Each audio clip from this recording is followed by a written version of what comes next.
Thrown against the stream, it don't matter what race or creed or color. You love this land and you're my brother. And that ain't place to know your stand. If you say you can't breathe, I'll show you we can. Ain't never gonna stop believing. We were born for freedom. We're born for freedom.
I gotta say all that shit over again.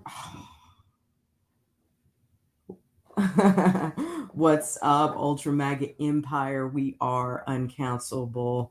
We are the 1A Army. We are the Republic. Happy to have you here. So, what I was saying is, I know I said, what's up, Maurice? I know I said I was going to leave YouTube and you guys were just going to get shorts. And this is kind of a short stream. I'm going to try to get this out in like I'm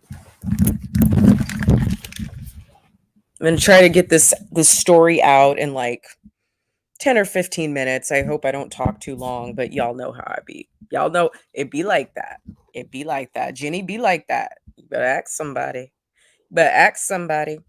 Um so I came across a video series that one of the creators on TikTok has been putting up. And I was listening to this guy's story about working for a film company in Portland.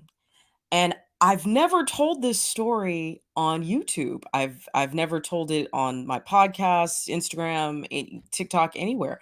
You guys, there's so much you don't know about me. There's so much you don't know about me, especially before politics. There's probably a lot you shouldn't know about me, but if you ever find out, if you can find the pictures, well, go ahead and post them because a bitch was fine. A bitch was fine, honey. They say women peak in their early 20s. No, I peaked at like 36. Okay. I'm going to be 40 in 2 months. I peaked at 36. That was the best I ever looked. Anyway, this story, I thought it was so interesting, and it reminded me of something that happened to me when I was living in LA before I moved up to the Bay Area. So, the last year that I lived in LA was 2013. And before I get into the story about the TNT network and this show that they were casting for Ty Pettington and Emeril Lagasse, Clue says, I know some stuff about you. Yes, you do. Yes, you do. And you will learn more. You will learn more, brother. Wait till I finish this book. Y'all really gonna learn a lot about me. Shit that will make your mouth fucking drop. But anyway, let me go ahead and play the video for you. And then I will tell you about my about this casting, this audition that I went to for a cooking show. But before I say anything, let's go ahead and let this man have the floor. Because I know how their marketing department treated me, professionally on a job. 2 years ago, I was, it was a particularly rough year in Portland. The film industry was getting a bit on the slow side. I'd been in commercials for a while, and I got a call from my agent about a documentary project that was supposed to be shooting in town, but it was a documentary project that was selling through a book. At that time, I hadn't heard of it, but the book was called White Fragility. And essentially what this was there were a number of billboards that showed up around Portland that read, these are all black with white text, and it said, "Hey, Portland, is your white fragility showing?" And the only reason I noticed these billboards is because I've been shooting billboards for the past 2 years. I did the billboards for TEDx 2017 and 2018. So I started noticing these things because I would go around town trying to find all the billboards that I shot. And I saw these billboards and I said to myself, this seems rather racist and rather strange. So anyway, my agent calls me and says, "Oh yeah, there's this project in town. I'm sure you've seen these billboards around Portland. They're looking for a DP. They just want to get locked off static shots of the billboards on location, and then they also want to do man on the street style interviews. You know, very easy stuff." And they asked me if I was interested in the job, and I said, "Okay, yeah, sure, put me forward. Resume, CV, demo reel, website, the whole works. I have all the qualifications to do the work. Easy work. First-year film student could do it." But they put me through the hiring ringer, and they kept saying to my agent, I don't know. I don't know if he has the experience or if he's the right cultural fit for what we're trying to do. And it smoked of this. It smoked of racism to me because my credentials to get that job were spot on. And I've never seen such a degree of hesitation to make a hiring decision in my life. And it was interesting because at that time I didn't know what the book was really about. And then, of course, once it released and more people started talking about it, and then I read a little bit of it myself, then I realized, okay, how interesting. These people who claim to be, the acolytes of anti-racism are very racist in their hiring decisions, at least the marketing agency that represents them is. And, I smelled a rat almost instantly. See, that's what I was talking about, libtards, is that you always try to be so woke. You end up being racist and the sexist that you proclaim you hate. This man wanted a job, but he didn't fit your black narrative because he has an accent that doesn't sound like your black person. Get it? Okay, so you guys listen to the video. He wanted to be a DP, which is director of photography. It's not, a leading role or anything like that. It's not an acting position. And I guess he's like from England. I don't know if you could hear his accent. I couldn't quite tell. He might be one of those European people who's like lived here since he was a child, so he has a little bit of an accent, but not much. I don't know. But you can tell by the way he dresses and by the way he carries himself, the way he talks. He's educated. He takes pride in being a man. Even I mean, I can't tell if he's gay or not, but like either way, like there's plenty of gay people who, take pride in being men. Um, but you could tell, like, if you know anything about the book White Fragility, the whole book, it's funny, I have a story about that book too. The whole book is basically about how white people don't want to face their own internalized racism and all this other white guilt bullshit, right? And it reminded me of a story. So I had so back in 2000, it might have been 2012 or 2013. I had auditioned for a show called uh On the Menu, okay? And it was hosted by Emeril Lagasse and Ty Pettington, and you might remember him. He used to do like the extreme makeover shows. I actually met this guy as well, like in a cafe years before.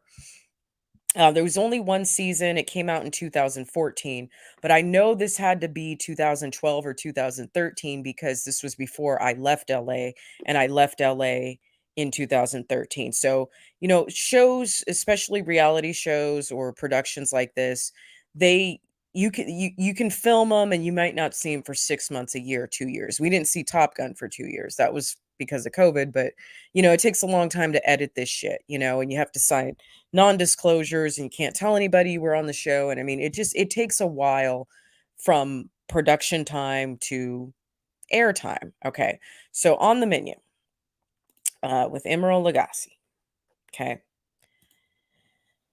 Let me go ahead and put that up. Make that big. Make that big. All right.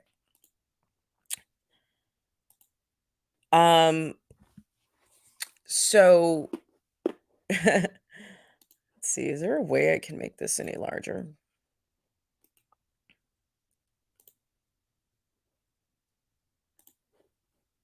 Hold on one second. I want to tell the story properly.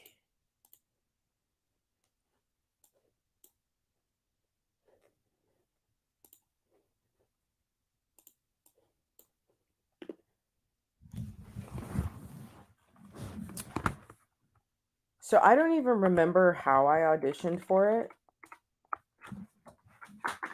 I don't even remember how I auditioned for it, but basically, it was like a phone interview at first, and then you came in and you had to bring a dish. So I brought in, there we go. Okay. So I brought in one of my famous chocolate truffles, because I had a little chocolate business when I not first started in my career, but around that time. I brought in my chocolate truffles. I brought in like 3 different flavors or 6 different flavors or whatever. They tasted them. They loved them. They gave me a cool little interview right there. So I guess that would be considered 2 rounds of casting. Then I came back from a 3rd round of casting for this show. And the questions that the caster was asking me were very leading. Okay. And what I mean by leading is that, like, my intuition was telling me, like, they're looking for a specific person to fit in a specific genre. And when I say genre, I don't just mean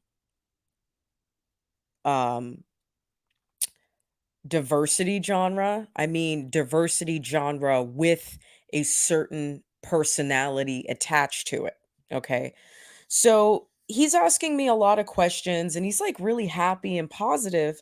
But then he starts asking me stuff about, my personality and how I function in the kitchen. And I was like, I don't start any shit, but I certainly don't take any shit. And I'm very militant. I take what I do seriously. I love cooking and I want to win the show by making the best possible food, right? And then he kept getting back to my personality, and I get that. This was a reality competition show.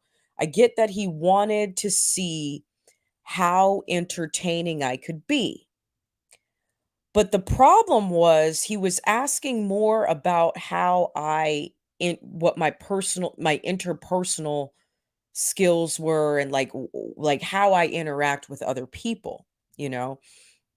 And I thought that was odd, so I was answering the questions as best as I could, but it started to seem, and this is just me interpreting what happened, okay? I could be wrong, but remember, I was still a liberal at this time. I wasn't thinking in terms of how fucking racist Hollywood is and how racist the racist narratives that they continue to perpetuate, and then want to bitch about George Floyd, right? So I get in there, we're in this interview, and he's asking, like, would you cuss anybody out? Would you be a boss? And I was like kind of naive, and I was saying, I really want my food to showcase itself. I really want to win by making the best food. Um I if somebody starts some, I mean, it's like my whole attitude was like, don't start none, won't be none. And he's like, well, what is your strategy for winning the show? And I said, well, I'm going to make really, really good food and I'm going to fly under the radar. And then as it gets closer to the end of the competition, then I might, start showing my personality a little bit more. And he kept asking questions about like, well, what if somebody said this to you or does this to you or says that to you? And I'm just thinking to myself, this guy, this casting director, he wants to see if I'm gonna fight on the show. Like I'm like that little fucking like the light went off in my head. This guy wants to see how volatile I am. He wants to see how much attitude I have. And he wants to see if I'm gonna be the shit starter on the fucking show. And it didn't dawn on me until the end of the interview or audition, I should say. And then, prior to this, I had watched a lot of cooking shows. I've been watching cooking shows for decades. And after, of course, I'm watching a lot of cooking shows and I start to notice this pattern. When it comes to Black or Latin women on reality cooking shows, they're usually portrayed in two characteristics. You have the Black or Latina bitch who's just bossy to everybody, has an attitude, always snipping at people, always wanting to fight, hazing people, talking shit. That's characterization number one.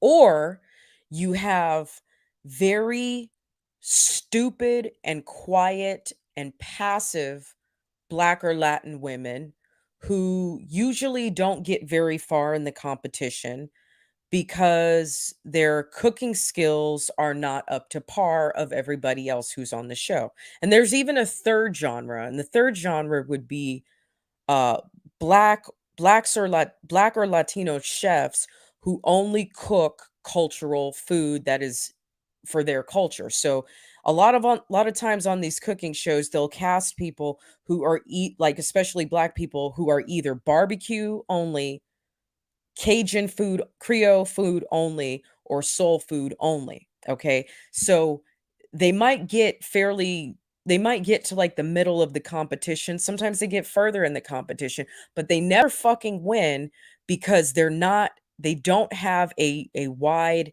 knowledge of international cuisines. They can never fucking do French food. They can never do Italian food. They can never do Japanese food. They can never do Korean food. They literally can't do any other type of food. So when you cast people like that, you show how fucking mediocre a lot of these Black and Latino chefs are, right? They don't have an expansive knowledge of global cuisine, and they certainly don't have an expansive knowledge of fine dining cooking and fine dining training. And they put that on these shows and they make these fucking people lose, right? So with me, I didn't fall into any of the categories. I have fine dining training and international training for training for international cuisine. I don't have a wheelhouse of just one cuisine. I'm definitely not the stupid one, but then I'm also not the one who's necessarily going to be the drama on the set. You know what I mean? And it just dawned on me today, and that's why I wanted to do this quick live. This is why we cannot fucking pay any respect or deference to these fucking bagel owned Hollywood media fucking executives. This is planned, ladies and gentlemen, Ragers, Ultra Mega Empire, 1A Army. This is by design. And think of it. Think of it. Think of the Real Housewives. You either got the aggressive one, you got the stupid one, or you got the one who's just fucking helpless and can't do anything. Right? The way that they portray Black women in Hollywood is by design. You see, TNT didn't want me on this show, not because I couldn't fucking make amazing food. They didn't want me on the show because I didn't fit in their fucking box. Am I aggressive? Well, yes, I am aggressive. But I'm not aggressive because I'm angry. I'm aggressive because I'm a military kid who grew up with strict parents, who grew up with a sense of order. Well, that's debatable. But at least in the kitchen, I've always had a sense of order, a sense of organization, following procedures, very visually artistic. So my plates would always be, beautiful, colorful, bright, fresh. You know, I have an expansive knowledge of worldwide ingredients. So I'm aggressive in the sense that I know I'm a good chef. I'm not aggressive in the sense where I'm not aggressive as in the BT 1000 sense of the word. I'm not aggressive in the angry woman of color sense of the word, where I'm aggressive because it's a defense coping mechanism against this world that's fucking oppressing me. No, I'm not aggressive for that reason. I'm aggressive because I'm just competitive. Perhaps a little masculine in that sense, but I'm just competitive. I just want to prove myself. Do I have a chip on my shoulder? Fuck yeah, I have a chip on my shoulder. But it doesn't come from a place of insecurity and anger. It comes from a place of wanting to fucking get in the game and compete. You see the difference here? And I think that's what the casting director sensed about me. And that's probably why I never got cast for the show. Um, my attitude wasn't going to come from just sitting around and thinking of ways to fuck with people and be disrespectful to other people. My attitude comes from a sense where, okay, I'm the best. I want to be the best. I'm going to compete against the best, so I better bring my A game, and I'm not going to let you knock my self-confidence one way or the other. I'm going to stay focused. I'm going to keep my eyes on the prize. That's my personality. That's my attitude. And it was just so funny that I should watch that video today and all these memories just came back of doing this audition years ago. It's been almost 10 years since this audition. And I was like, this is exactly how it is. They are looking for diversity hires. They're looking to fill their diversity quotas, but at the same time, it is only if you are within the parameter of the stereotype.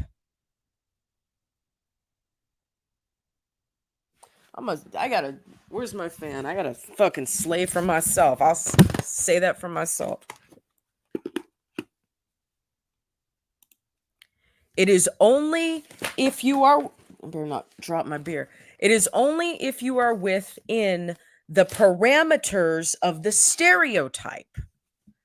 And the stereotype was bitch with an attitude, stupid, or inexperienced. Those are the only type of women of color that these motherfuckers want to see on reality TV. They don't want to see competent.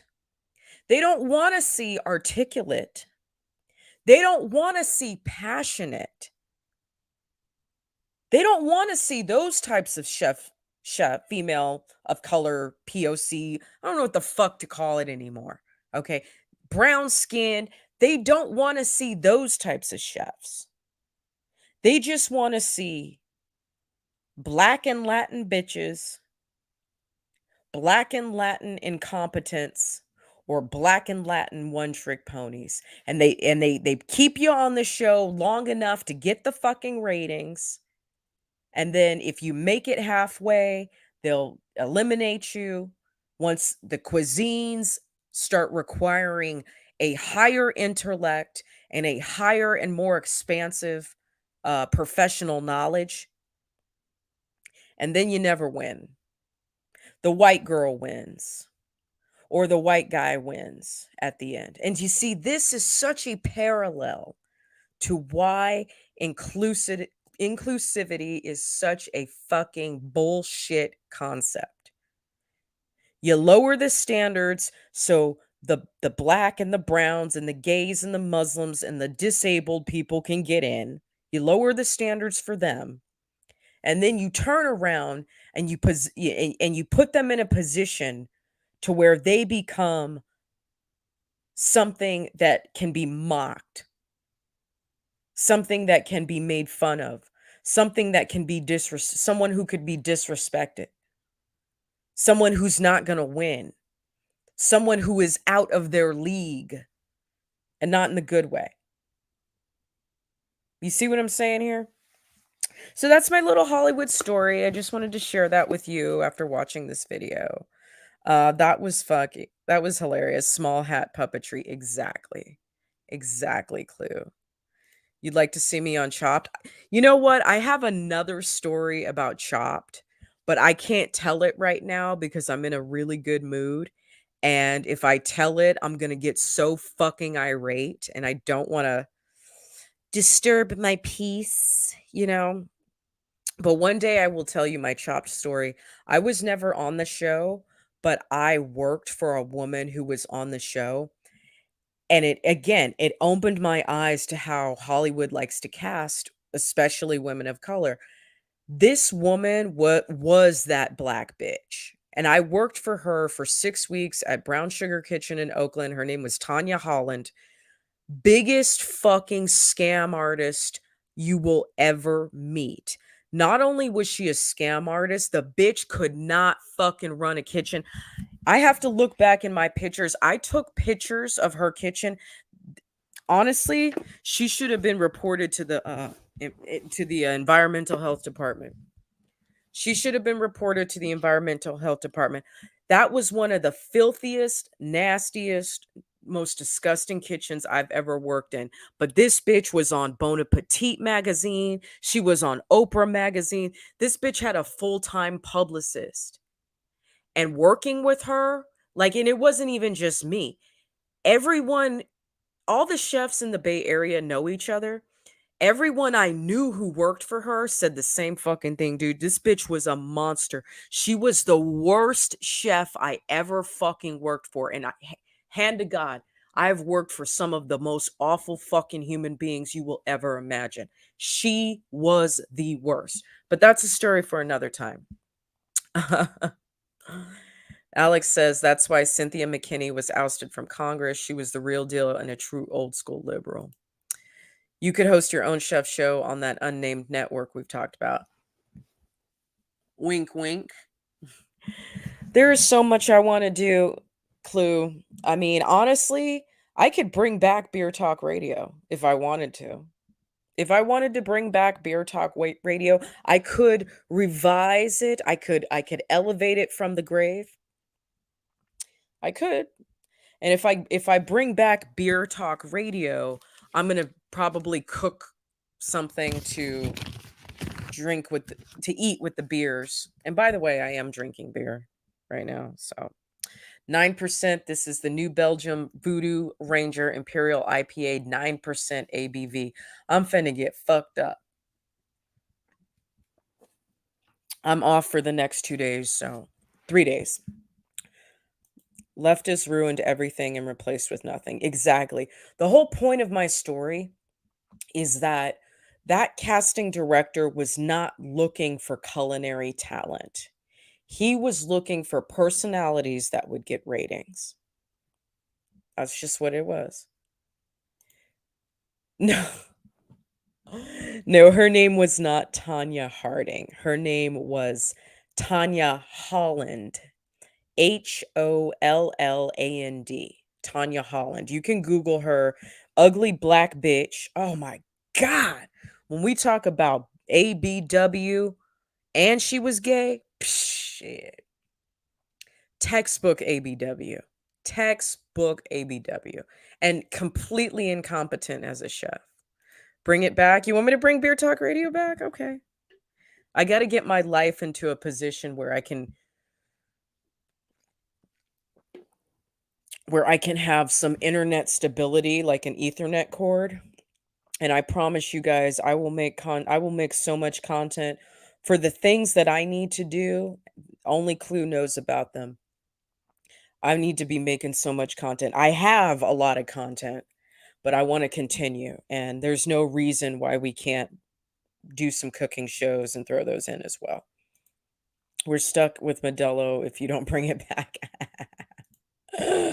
You are not going to drink Modelo on my watch. We'll find now. Modelo Negro is really good. Negro. But I promise. Did you go to Petticolas? Because that place has amazing beer. That's my favorite brewery in Texas. And I went there years ago. I went there in like 2019. At least I'm not hobbled by YouTube anymore. Damn straight. But anyway, guys, this is all I want to say. This was just a little, okay, we're at 31 minutes. I'm already going longer than I wanted to. Make sure you're following me on Gab, Truth Social, and Rumble at Red Pill Rage. Let's start building that up, okay? There's only like 100 and something subscribers on there. I have a very special treat for you that it's exclusive content for Rumble. And I might throw it up on Patreon, even though nobody's on my Patreon either. I am going to a fundraiser and an event this weekend. I need to drive. I got a rental car. I'm going to drive to Katy, Texas. And there is a band that y'all know that's going to be there. And I know you're going to want to hear the music. Okay, especially for you rock heads out there. I know you're going to want to see this band. Okay. Conservative Barbie's gonna be there. Our conservative suicide girl, she's gonna be there. I'm gonna take pictures with her because I was too stupid. I didn't know who she was before. Now I do. It's gonna be a lot of fun. So any video that I create is going to be exclusively on Rumble for that. All right. All right. You didn't get to go? Are you leaving? Katy is the good part of Houston. Are you leaving Texas already? Because I know you were in DFW. You don't have to tell me publicly. I'm about to end this live. But I just want to encourage you guys, get on my Rumble. Get on my Rumble. Let's get ready to rumble. And if you haven't already, guys, I have a podcast that has no comments and reviews on it. And that's a fucking problem. Okay. I'm on iTunes. I'm on Spotify. I'm on iHeartRadio. Now, you can't leave comments on iHeartRadio, but you can leave ratings and comments on Spotify. Hype a bitch up already. Can you please fucking hype me up? If you have an iPhone, download the Apple Podcast. You don't have to subscribe to anybody else but me. Okay. Hype a bitch up. All right. Check out my new website, www.redpillreadingclub.com. Red Pill Radio, I'm working on it. Redpillradio.live is coming soon. We've got the 1A Army. We've got the Ultra MAGA Empire. Guys, I'm finding these made in America products for you. Do you know Hefty bags are made in America? Buy Hefty, okay? Wet ones made in America. Buy these. Don't buy the generic shit just because you're poor. Spend $1 more. Spend $1.20 more. I'm going to have a whole list of products that I used. Maybe I can find some affiliate links. Maybe I can start making some money off of this. Ooh, hold up.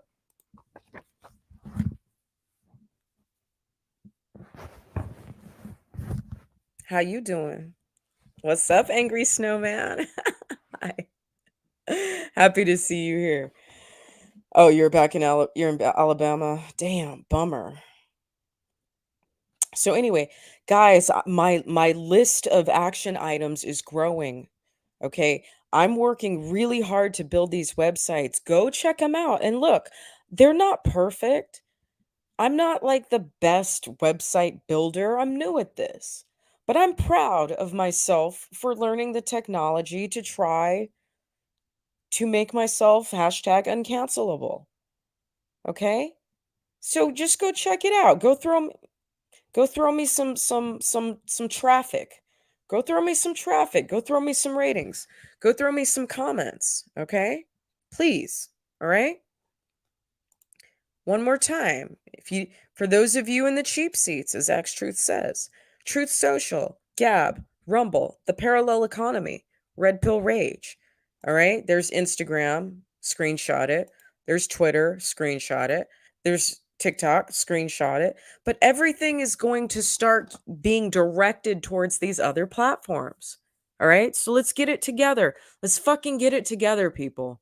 This isn't that hard. You think we're going to take our country back if you can't even stay abreast of what Trump is doing or what I'm doing or what other mainstream canceled people are doing? No. We're not going to be deriving any action items if you don't want to make the transition.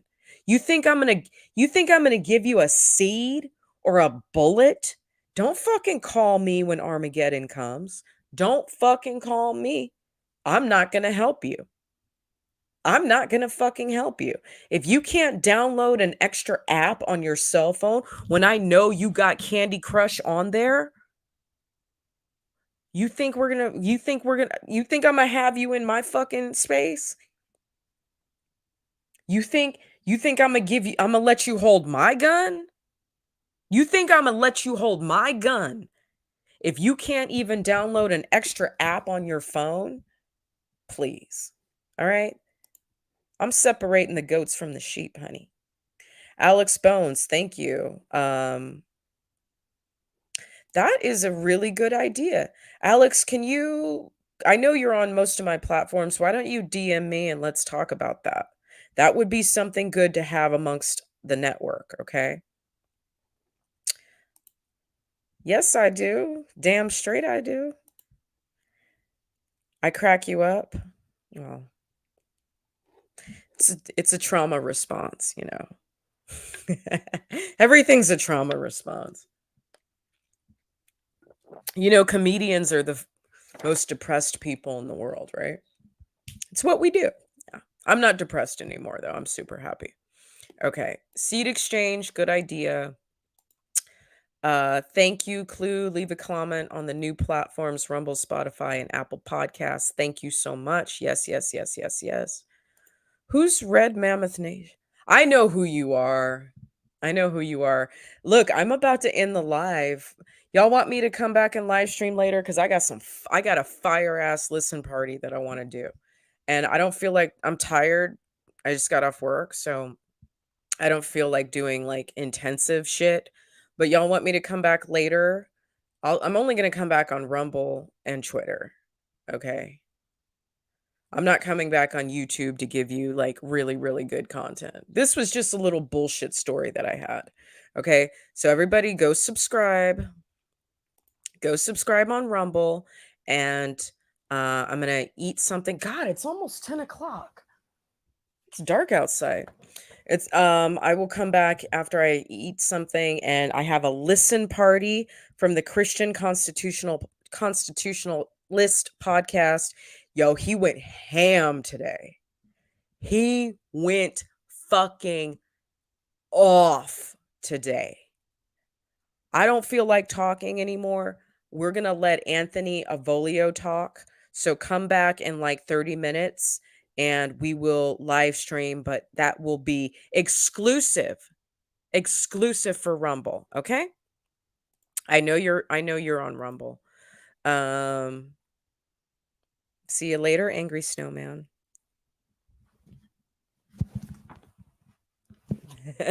Don't tell your wife.